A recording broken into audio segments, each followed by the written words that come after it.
Onyinye adjusted the wrapper tied loosely around her chest as she stood by her store arranging smoked fish in neat rows. She looked up just in time to see her youngest daughter, Amarachi, laughing with a young man who carried a bag of rice on his head. The boy's shirt had seen better days, and his shoes were barely holding together. Onyinye frowned her face immediately. "Amarachi!" she barked, slapping her hands on her hips. Her voice rang out loud enough to make a group of passerbys glance her way. The boy hurried off immediately, avoiding her gaze. Amarachi lowered her head and shuffled towards her mother, her laughter gone. "What have I told you about talking to men with nothing in their pockets? You want to disgrace me?" Onyinye hissed, dragging her daughter by the arm into the store. Amarachi winced but said nothing. Onyinye's voice softened, but her eyes remained cold. "Do you want to end up like me? Is that what you want?" Many years ago, Onyinye had been just like Amarachi, young, full of love, and blind to what the world really was.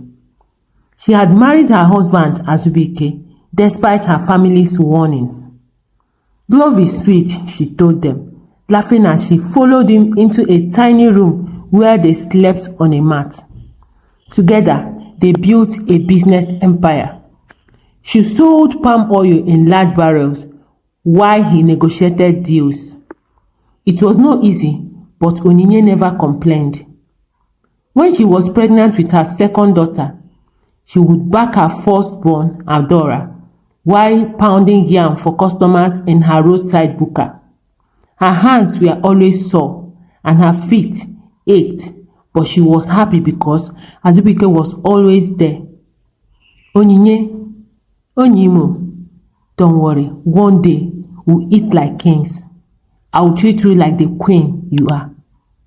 And then the wealth came. It didn't happen overnight, but when it did, Azubike transformed. The man who once kissed her palms and said, "You are my queen," now looked at her as if she was death under his feet. "Onyinye, you are too local for my new friends," he said one evening, his words cutting through like a knife. She had just returned from the market, sweat dripping down her face, carrying bags of provision for their growing household. "Local?